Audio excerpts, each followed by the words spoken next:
लोकसभा चुनाव अपने उफान पर है और हम इस समय असम में हैं, चुनावी यात्रा में हैं। हमारे साथ मुख्यमंत्री हिमंता बिस्वा शर्मा हैं, जो पूरे दिन सुबह घर से निकलते हैं और रात में मुझे लगता है 12-1 बज जाते हैं सर घर को पहुंचते पहुंचते। चुनाव में रात और दिन का कोई अंतर नहीं होता। चलिए सर, आज आपसे बात होती रहेगी, पूरे दिन आपसे बात करेंगे। आज हम पूरे दिन रहने वाले हैं हिमंता बिस्वा शर्मा जी के साथ और जानेंगे कि असम की चुनावी नब्ज क्या है। भारतीय जनता पार्टी के बहुत ही सीनियर लीडर, देश के चर्चित नेताओं में से एक हिमंता बिस्वा शर्मा जी हमारे साथ हैं। उनसे बहुत सारे सवालों का जवाब लेंगे, लेकिन सर पहला सवाल तो मेरा आपसे यही है कि 2 चरणों के चुनाव हो गए हैं, तीसरे चरण का चुनाव होने वाला है। भारतीय जनता पार्टी अपने आप को कहां पाती है? मेरा लगता है जो हमारा टारगेट है, पहला दोनों चरण का जो वोटदान है असम में तो बहुत बढ़िया हुआ ही है। देश भर से जितना तक मेरा रिपोर्ट है, ये एज पर एक्सपेक्टेड लाइन आगे जा रहा है। कांग्रेस से कोई चुनौती मिल रही है असम में? कांग्रेस एकदम धीमा पड़ गया है। कांग्रेस का कोई कैंपेन नहीं है, कांग्रेस का पास कोई मोबिलाइजेशन नहीं है। इसका कारण वोटिंग में भी इफेक्ट हो रहा है। राहुल गांधी जिस भी सभा में जाते हैं वो कहते हैं कि यदि हमारी सरकार आई तो जातीय जनगणना कराएंगे। आपने असम में एक नया नारा दिया है कि जातीय जनगणना तो होगी लेकिन वो मुस्लिम समाज में होगी। ये क्या उसकी काट है? देखिए, हमारा असम एक ऐसा मुस्लिम बहुल प्रदेश है जहां में 36% of the population as per 2011 census is मुस्लिम। अगर 21 का सेंसस होता था या होगा तो मुस्लिम 2-3% और बढ़ेगा।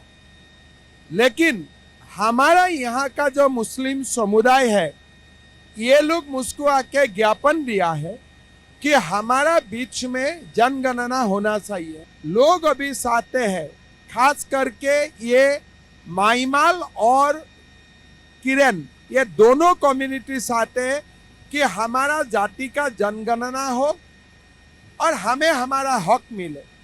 तो ये डिमांड अभी असम में बहुत ज्यादा जोर पकड़ रहा है और मुझको बोलना पड़ा चुनाव में कि मैं जनगणना करवा के दूंगा।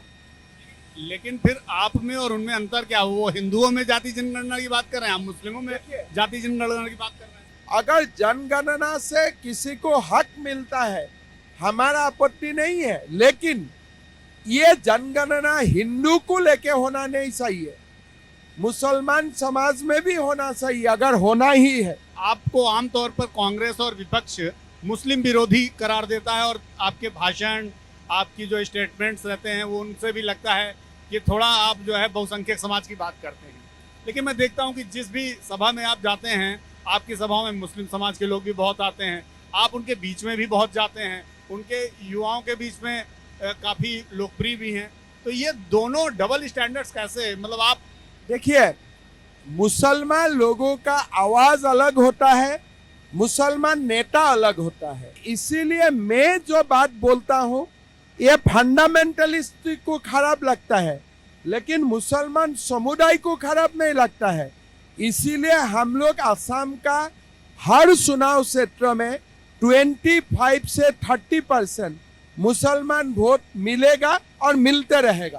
तो आपको मुस्लिम वोट करेगा? 30% मुसलमान वोट आम तौर से मुझको मिलता है। मेरा क्षेत्र में तो मुझको 90% मिलता है, लेकिन पूरा स्टेट में 25 to 30% मुसलमान वोट हमारे सब कैंडिडेट्स को इस बार मिलेगा। आमतौर पे परसेप्शन तो ये है कि आप मुस्लिम विरोधी और कट्टर मुस्लिम विरोधी हैं। मैं कट्टरता का विरोध करता हूं, लेकिन हम मुसलमान का विरोध नहीं है, हम मुसलमान का नेताओं का विरोध है, दलालों का विरोध है। जो मुसलमान समाज का नाम में दलाली करता है, उनका विरोध में हो हम लोग। कांग्रेस तो कहती है, खासकर राहुल गांधी कहते हैं कि यदि भारतीय जनता पार्टी की अब सरकार तीसरी बार आ गई तो संविधान खत्म हो जाएगा और इस देश के अल्पसंख्यकों को इसकी कीमत चुकानी पड़ेगी। देखिए, संविधान में 80 बार संशोधन कौन किया है? बाबा साहेब अम्बेडकर जी ने जो संविधान दिया था, इसको अगर ज्यादातर अमेंड किया है तो कांग्रेस ने ही किया है 80 बार, बीजेपी ने नहीं किया है। सर, आपने 370 की बात की, कांग्रेस के मैनिफेस्टो में भी है और कांग्रेस के तमाम नेता अपनी सभाओं में भी ये कहते हैं कि यदि उनकी सरकार आई तो 370 हटा देंगे। तो 370 हटाने के पीछे की जो उनकी सोच है, क्या इस देश में एक अल्पसंख्यकों को अपनी तरफ आकर्षित करने के लिए ये प्लानिंग है? वो नहीं है। कांग्रेस ने अपना मैनिफेस्टो पाकिस्तानियों के लिए बनाया है। ये 370 हटाने के लिए ये इसलिए बात किया है पाकिस्तानियों खुश रहे। शरिया कानून का इसलिए बात किया है पाकिस्तानी खुश रहे। हमारे ऊपर इनहेरिटेंस का ऊपर टैक्स लगाने के लिए बात किया है सो दैट पाकिस्तानी लोग अच्छा रहे कि अभी भारत का इकोनॉमी बर्बाद हो जाएगा। तो ये पूरा तमाम जो मैनिफेस्टो है ये भारतीय के लिए ये लोग नहीं बनाया है। कोई लेफ्ट लोगों ने बना के दिया होगा या कोई मुल्ला ने बना के दिया होगा, ये पाकिस्तानियों के लिए बना के दिया हुआ है। चुनाव तो भारत में हो रहा है। गलती तो वही है ना राहुल, तो चुनाव भारत में होता है, जाते हैं भाषण देने के लिए ऑक्सफोर्ड में, चुनाव असम में होता है, जाते हैं कैम्ब्रिज में। लेकिन अब अभी आपने विरासत टैक्स की बात की, लेकिन कांग्रेस के नेताओं का कहना कि हमने विरासत टैक्स का हमारे मैनिफेस्टो में कोई जिक्र नहीं है। केवल भारत के प्रधानमंत्री और उनके जो नेता हैं देश को गुमराह करने के लिए हम पर इस तरह की बातें कह रहे हैं। आपने सैम पिट्रोडा को पार्टी से निकाला क्या? ये टैक्स का बात किसने किया? सैम पिट्रोडा ने किया। टैक्स का बात उन्होंने किया, पी चिदम्बरम ने किया। तो आपने दोनों को पार्टी से निकालिए, तब हम लोग को मालूम होगा ये पार्टी का व्यू नहीं है। अभी तक अमेठी और रायबरेली में कांग्रेस ने कैंडिडेट नहीं दिए। कल भी मीटिंग हुई लेकिन कोई कैंडिडेट दिया नहीं गया। क्या इसके पीछे क्या रणनीति देखते हैं? कोई रणनीति नहीं है, अपने अपना दाम बढ़ा रहा है। क्या है रायबरेली अमेठी में कांग्रेस का उम्मीदवार कौन होगा इसके लिए कौन चिंता कर रहा है? स्मृति जी तो है ही है, उधर सांसद है ही, वर्तमान में भी है, भविष्य में भी रहेगा। अभी कांग्रेस जाके किसको उठाता है इसका कोई खबर भारत का लोगों का दिमाग में नहीं है। कोई दो एक पत्रकार उसके लिए टेंशन में रहेगा, लेकिन अमेठी का पब्लिक उनके लिए टेंशन में नहीं है कि कौन आने वाला है। क्या आपको लगता है रायबरेली भी उनके हाथ से निकल जाएगी? रायबरेली अमेठी हर जगह में मोदी ही मोदी है। प्रियंका गांधी तो कहती हैं कि जो ईवीएम अगर सब ठीक रही तब तो हमारी सरकार आ जाएगी, अगर ईवीएम खराब हुई तो भारतीय जनता पार्टी जीत सकती है। तेलंगाना का सरकार हमें दे दे, कर्नाटक का सरकार हमें दे दे, पंजाब का सरकार हमें दे दे, दिल्ली का सरकार हमें दे दे, हिमाचल का सरकार हमें दे दे। ये सब तो ईवीएम से ही तो सरकार बना है। आप क्यों जाते हैं वोट टेकिंग सेरेमनी में? ऐसा मत करो। इंडिया का लोग पागल नहीं है कि तेलंगाना में ईवीएम अच्छा है, मध्य प्रदेश में ईवीएम खराब है। भारत का लोग पागल है क्या? जहां जीत गए वहां ईवीएम ठीक। जहां जीत गया है ईवीएम जिंदाबाद, जहां हार गया है ईवीएम मुर्दाबाद। राहुल गांधी भी कहते हैं कि 150 से ज्यादा भारतीय जनता पार्टी सीटें नहीं जीत पाएगी। मैं तो ये बोल रहा हूँ राहुल गांधी 150 का काउंटिंग ही भूल जाओ। आपका पार्टी 12, 13, 20 कितना मिले इसका हिसाब करो। विपक्ष कहता है कि दरअसल आप लोग विपक्ष को खत्म करना चाहते हैं, इसीलिए ईडी, सीबीआई और इनका उपयोग कर रहे हैं, और यही कारण है कि आप लोगों ने अरविंद केजरीवाल हो चाहे हेमंत सोरेन हो, इन सबको आपने जेल में डलवा रखा है। आप लूटो और आप बाहर में रहो। हम विरोधी को खत्म करना चाहता हूं वोट का थ्रू से, वोट से। और इस चुनाव में कोई सारे विरोधियों का दुकान पब्लिक बंद कर देगा। हम लोग को बंद करने का जरूरत नहीं है, पब्लिक अपने आप बंद कर देगा। जी, आपकी पड़ोसी राज्य की मुख्यमंत्री हैं ममता बनर्जी भी लगातार यही बात कह रही हैं कि देश के प्रधानमंत्री हर मंचों से झूठ बोलते हैं। अभी दीदी का शरीर भी ठीक नहीं है, दीदी का मन भी ठीक नहीं है। दीदी हार गया है बंगाल में, तो दीदी का बारे में बहुत ज़्यादा चर्चा करने का शायद और आप लोगों को आगे ज़रूरत नहीं होगा। कोकराझार हम लोग पहुंच चुके हैं, हमारे साथ हेमंता जी हैं। सर, बड़ा सवाल ये है कि अरविंदर सिंह लवली आज जो कांग्रेस के प्रदेश अध्यक्ष है दिल्ली, उन्होंने भी इस्तीफा दे दिया है और उन्होंने कहा है कि दिल्ली प्रदेश की तो कभी राय ही नहीं ली गई, एआईसीसी ही तय कर देता है कि कौन कैंडिडेट कहाँ होगा। देखिए, बहुत दिन का बात नहीं है, कांग्रेस का आला नेताओं ने अरविंद केजरीवाल का ऊपर इल्ज़ाम लगाया और भारी प्रेस कॉन्फ्रेंस में लगाया, सबूत भी दिया कि अरविंद केजरीवाल सीधा सीधी लीकर स्कैम में इन्वॉल्व है। फिर इंडी गठबंधन हुआ। ये कौन सा वॉशिंग मशीन का फायदा मिला अरविंद केजरीवाल को? जब अरविंद केजरीवाल इंडी गठबंधन में आ गया, तुरंत वॉशिंग मशीन स्टार्ट हो गया और कांग्रेस ने बोल दिया कि केजरीवाल ठीक ठाक है, केजरीवाल का ऊपर कोई आरोप नहीं है। तो जो high voltage washing machine Congress चला रहा है, उसका थोड़ा मैन्युफैक्चरिंग डिटेल्स हमें बता दे।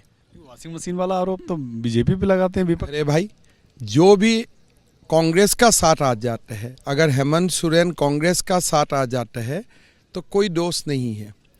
अगर अरविंद केजरीवाल कांग्रेस का साथ आ जाते हैं, 2 महीना आगे आप बोलेगा ये हजारों करोड़ रुपया कमाया शराब घोटाला में। जब वो बोला नहीं नहीं मैं 3 सीट छोड़ दे रहा हूँ दिल्ली में, इंडी गठबंधन हो गया हम लोग, तो सारे माफ, मतलब हाई वोल्टेज वॉशिंग मशीन काम शुरू किया। तो इसीलिए ये जो कांग्रेस पार्टी है, उस जैसा सर्कस पार्टी दुनिया में कोई दूसरा पार्टी नहीं है। अंतिम सवाल हेमंता जी, चूंकि आपने आज पूरे दिन हमें बहुत समय दिया, 4 जून को क्या नतीजे देखते हैं और असम का क्या स्टेक रहने वाला है? मैं ये मान के चलता हूँ असम में 14 सीट में 12 हम जीतेगा। अगर 13 भी जीत लिया कोई सरप्राइज नहीं है। मेरा स्टेट में 36% मुस्लिम है, फिर भी मैं 12 सीट मोदी जी का जोली में असम का लोग देने जा रहा है। 400 पार वाला सिस्टम में हमारा जो अभियान है उसमें एंकर का काम करेगा। धन्यवाद सर, बहुत बहुत धन्यवाद आपसे। हेमंता जी थे जो पूरे दिन आज उन्होंने हमें अपने कैंपेन ट्रेल में साथ रखा और अब हम लोग कोकराझार पहुंचे हैं, जहां आज ये रात्रि विश्राम करेंगे और अपने कार्यकर्ताओं के साथ मीटिंग करेंगे। लेकिन आज बहुत सारे सवालों को उन्होंने एबीपी न्यूज़ के जवाब दिया। कैमरा निखिल के साथ नीरज पांडे, एबीपी न्यूज़, असम। तो लोकसभा चुनाव के तीसरे दौर के लिए चुनाव प्रचार जोर शोर से जारी है। हर पार्टी के दिग्गज प्रचार के रण में एड़ी चोटी का जोर लगा रहे हैं, विरोधियों पर निशाना साध रहे हैं।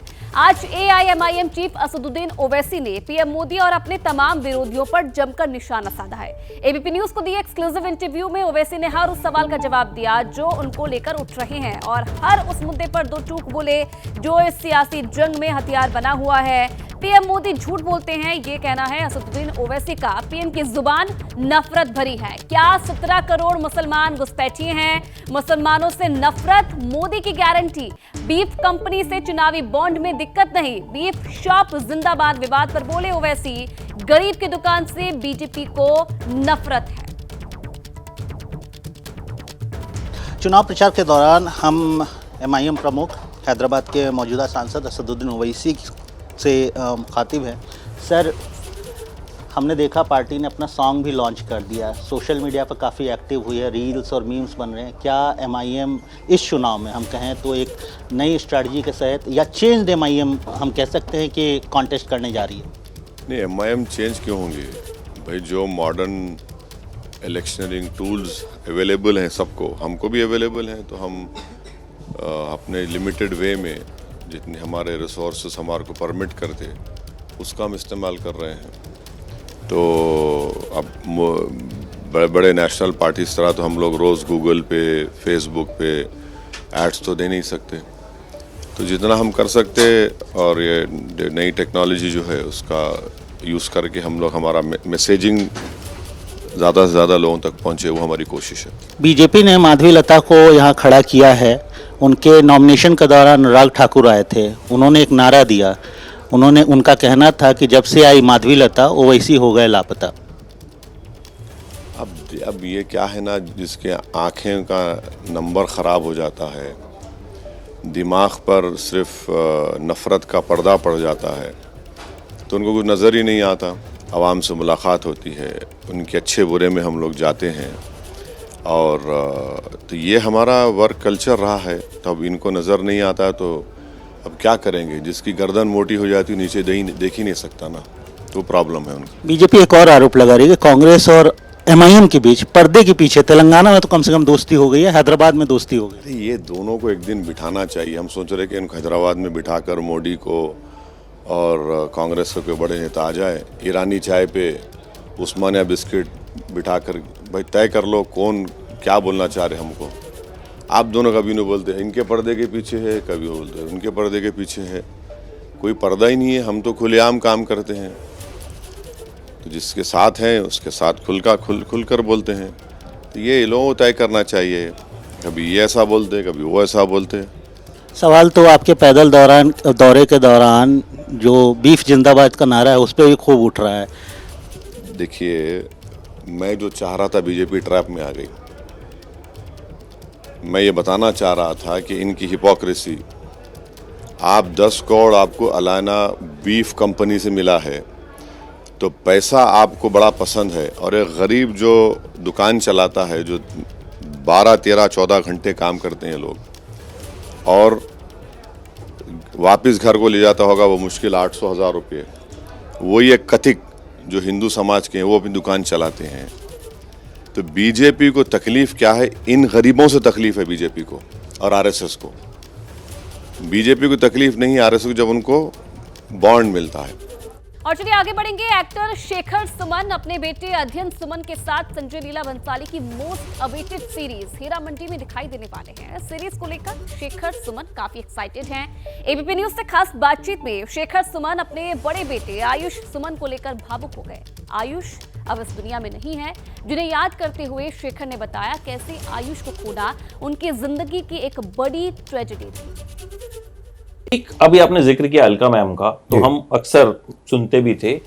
जो ये वक्त रहा, इस दौरान आपको अध्ययन को भी संभालना था, उनको काम नहीं मिल रहा था, कहीं ना कहीं वो भी परेशान होंगे, आप खुद बेटे की वजह से पर उनको संभालना, अलका मैम को संभालना कितना मुश्किल रहा, पत्नी को संभालना कितना मुश्किल, कुछ ज्यादा इमोशनल थी। देखिए, अक्सर ऐसा होता है कि पत्नी घर को संभालती है, और चूंकि औरतों में ज़्यादा ताकत होती है मर्दों से, मर्द टूट जाता है।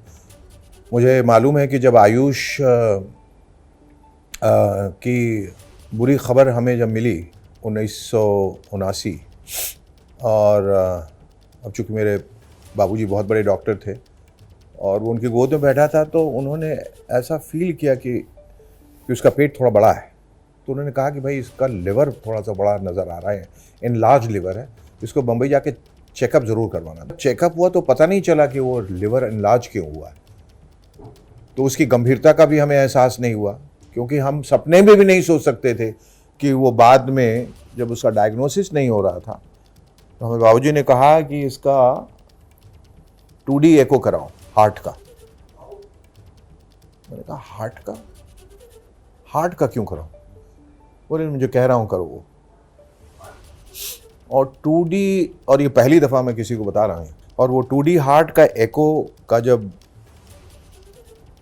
रिपोर्ट्स आए, नतीजा आया, तो उसमें कुछ ऐसा लिखा था जो डॉक्टर ने मेरी तरफ ऐसी निगाहों से देखा कि वो निहायत मजबूर है ये बताने के लिए कि उसमें क्या है। मैं घर आया वो रिपोर्ट लेके, बाबूजी ने बोला पढ़ के बताओ क्या है उसमें। तो उसमें लिखा था लेफ्ट वेंट्रिकुलर EMF, एंडोमायोकार्डियो फाइब्रोलोस्टोसिस। मैंने जब वो पढ़ के सुनाया, उधर से बिल्कुल खामोशी छा गई। 1-2 मिनट तो कोई आवाज़ ही नहीं। तो मैंने कहा बाबूजी आप सुन रहे हैं मैं क्या कह रहा हूँ? और मुझे एहसास नहीं था कि EMF क्या होता है। खैर उसके बाद जब मैं कार्डियोलॉजिस्ट के पास जिस दिन गया हूँ ये रिपोर्ट लेके, और वो मंज़र मुझे अभी तक याद है, वो शब्द मुझे अभी तक याद है। उन्होंने कहा I am really sorry Shekhar. ये सुनने के बाद मेरी आंखों के सामने बिल्कुल अंधेरा छा गया, बिल्कुल सन्नाटा, कानों में कोई आवाज़ आनी बंद हो गई। वो क्या कह रहे थे उसके बाद, और रोते रोते मैंने फिर उनसे पूछा डॉक्टर साहब हाउ लॉन्ग? तो उन्होंने कहा मैक्सिमम 8 मंथ्स। मेरे पैरों तले ज़मीन खिसक गई, ऐसा लगा पूरी दुनिया ध्वंस हो गई, आसमान टूट के सर पे गिर गया। मुझे लगा मैं हार्ट अटैक से मर जाऊंगा। बहुत रोया उनके सामने। उन्होंने कहा आप संभालिए अपने आप। मैं जब दरवाजे से बाहर आया, मुझे कुछ कहने की ज़रूरत नहीं पड़ी, अलका देख के ही रोने लगी कि मैं कोई बहुत बुरी खबर लेके बाहर आया हूँ। कोई मस्जिद, गुरुद्वारा, कोई संत फ़कीर, कोई ऐसा नहीं होगा, कोई medicine, alternative medicine, homeopathy, alternative medicine में मैग्नेट थेरेपी, ये थेरेपी, वो थेरेपी, होम्योपैथी, जिसने जो कहा, जहाँ जाना था सब जगह गया। अमेरिका, उसको लंदन लेके गया, वहाँ सीलिया ओकले नाम की एक डॉक्टर थी जो इसकी स्पेशलिस्ट थी। अब आपको बता दूं कि EMF एक ऐसी बीमारी है जो अरबों में एक को होती है, अरबों में। हिंदुस्तान में शायद इसके 3 या 4 केसेस होंगे कुल, जहां तक मैं जानता हूं। और ये कोस्टल एरियाज में ज़्यादा होते हैं, केरला साइड, यहाँ वहाँ, और साउथ अफ्रीका में ये होते हैं। ये हार्ट जो है वो फाइब्रोस कर जाता है, यानी उसमें जो पावर ऑफ इलास्टिसिटी है वो ख़त्म हो जाती है, इससे हार्ट ब्लड पंप नहीं कर पाता। और इसका कोई इलाज नहीं, कोई इलाज अभी तक नहीं। उसका एक ही इलाज, हार्ट ट्रांसप्लांट। समझ सकते हैं हमारी मजबूरी, हमारी लाचारी, हम कितने निराश हुए कि एक बेटा, पिताजी इतने बड़े डॉक्टर जिन्होंने करोड़ों लोगों की जान बचाई, वो अपने पोते की जान नहीं बचा पा रहे हैं। We showed him to the best of doctors in the world. जो हो सकता था मैंने कहा, हर मंदिर पे जाके सर पटका। बस ये है कि ईश्वर की कृपा से वो 8 महीने नहीं, वो 4 साल तक रहा। आज तक शायद कभी ऐसा नहीं हुआ होगा, ये बहुत कम हुआ होगा। हम इस कगार पे आ गए जहाँ अब लक्षण नज़र आने लगे उसके कि अब ज़्यादा वक्त नहीं है, और उसकी वो हालत हमसे देखी नहीं गई। सैवी वुमन बनी थी अलका, इस बात पे कि वो पहली शायद माँ होंगी जिन्होंने ये प्रार्थना की कि अब मेरे बच्चे को उठा लो, मुझे इसका दुख अब नहीं देखा जाता। और वो दृश्य आंखों के सामने से जाता ही नहीं जब वो बर्फ़ की सिल्ली पे लेटा था। और इससे बड़ी ट्रेजेडी, इससे बड़ा दुख पिता और माता के लिए क्या है जब वो अपने बच्चे को, जब उनको कंधा देना पड़े। हमने सोचा था आने वाले वक्त में, चूंकि वक्त घाव भर देता है, हाँ वो वक्त वो दर्द भरा नहीं, वो कमबख्त और बढ़ता चला गया। और ब्रेक के बाद एक बार फिर से स्वागत है आप सभी का। बात करेंगे उत्तराखंड की। देखिए, जो उत्तराखंड मार्च तक ठंडी हाड़ कपाता है, वो अप्रैल आते आते जलने लगता है, जैसे इस वक्त जल रहा है, क्योंकि उत्तराखंड के जंगलों में आग लगी है जो अब रिहायशी इलाकों तक पहुंची है। लेकिन सिस्टम को समझ नहीं आ रहा कि आग पर काबू कैसे पाया जाए।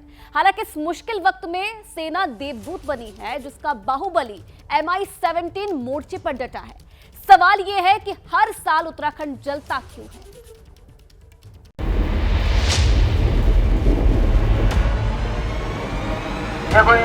आगे चले जाए। ये आग के वो शोले हैं जिसकी ज्वालामुखी में उत्तराखंड पिछले 5 दिन से जल रहा है।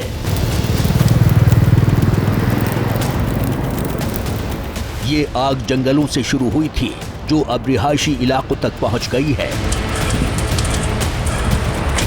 इस वक्त कुमाऊं और गढ़वाल मंडल का कोई ऐसा जिला नहीं है जो इस आग की चपेट में न हो। नैनीताल के जंगल पिछले कुछ दिनों से खासी चर्चाओं में हैं। ये चर्चा है जंगलों में लगी आग। हालांकि वन विभाग ने आग पर तो काफी हद तक काबू पा लिया है। यहाँ SDRF, NDRF, दमकल विभाग, वन विभाग, ये सारे डिपार्टमेंट्स पूरी आग को बुझाने में हमेशा तत्पर रहते हैं। लेकिन उसके बावजूद यहाँ के जो स्थानीय लोग हैं वो पूरी मदद करते हैं लेकिन आग पर इतनी आसानी से काबू नहीं पाया जा सकता, क्योंकि पूरे क्षेत्र में हवाओं का बहुत बड़ा प्रकोप है। गढ़वाल मंडल का पौड़ी, रुद्रप्रयाग, चमोली, उत्तरकाशी, टिहरी और देहरादून बुरी तरह जल रहे हैं। कुमाऊं मंडल में नैनीताल के अलावा बागेश्वर, अल्मोड़ा, पिथौरागढ़ और चंपावत के इलाके आग से धधक रहे हैं। जंगलों की आग हमारे लिए बहुत चुनौती है और लगातार आग बढ़ी है, उसको लेकर हम लगातार तैयारी भी कर रहे हैं।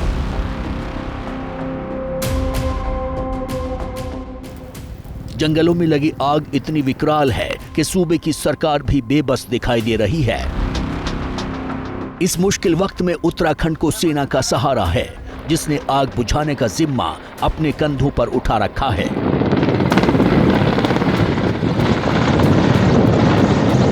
सेना का MI-17 हेलीकॉप्टर लगातार पानी का छिड़काव कर आग बुझाने में लगा है, लेकिन हेलीकॉप्टर से आग बुझेगी, ये बड़ा सवाल है। जो ज़रूरत की चीज़ें हैं उसके लिए भी काम कर रहे हैं। सेना से भी हमने मदद मांगी है। सेना के हेलीकॉप्टर भी आज पानी डाल रहे हैं। हमारा हर प्रयास रहेगा कि जल्दी से जल्दी इस आग पर काबू पाया जाए। हम इसके लिए काम कर रहे हैं। आज सेना के लोगों से मदद मांगी है। आज सेना के हेलीकॉप्टर भी इस काम में कर गए। जंगलों में वन संपदा, खेत खलिहान तो आग की भेंट चढ़ ही रहे हैं। जानवरों के लिए भी ये आग काल बन गई है। आग इतनी तेजी से फैल रही है कि ग्रामीण इलाकों में लोगों को सबसे ज्यादा मुश्किल अपने जानवरों को बचाने में आ रही है।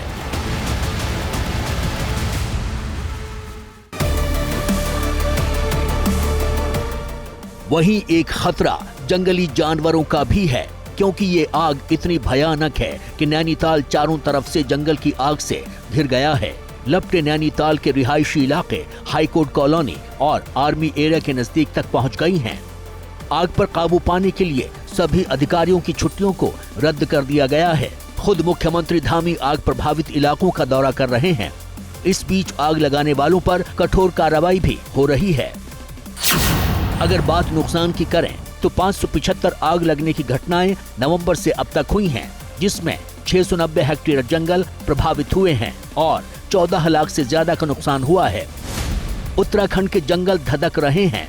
आग से हाहाकार मचा हुआ है। सिस्टम बेबस है, लेकिन इन सब के बीच कई सवाल हैं कि आखिर हर साल क्यों धधकने लगते हैं उत्तराखंड के जंगल? आखिर हर बार क्यों फेल हो जाते हैं सरकारी इंतजाम? और कब तक उत्तराखंड के लोग कुदरत के नाम पर ये तबाही सहते रहेंगे? उससे भी बड़ा सवाल, आखिर अप्रैल में ही क्यों होती है ये अग्निवर्षा?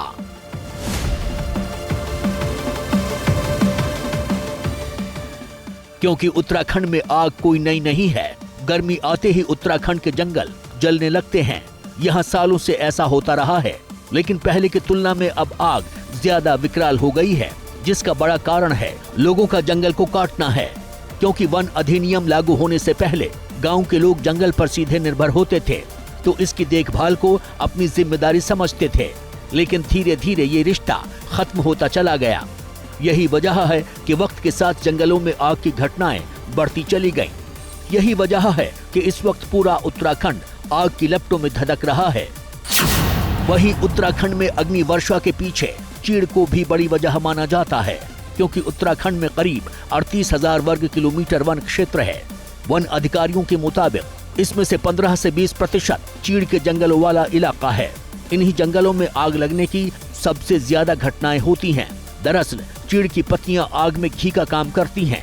ये पत्तियां मार्च से गिरना शुरू होती हैं और करीब 15 लाख मीट्रिक टन बायोमास बनकर पूरे जंगल में बिछ जाती हैं और हल्की चिंगारी मिलने पर जलने लगती हैं, जिसमें हवा मिल जाए तो ये आग तांडव मचाने लगती है और फिर देखते ही देखते आग पूरे जंगल को अपनी चपेट में ले लेती है।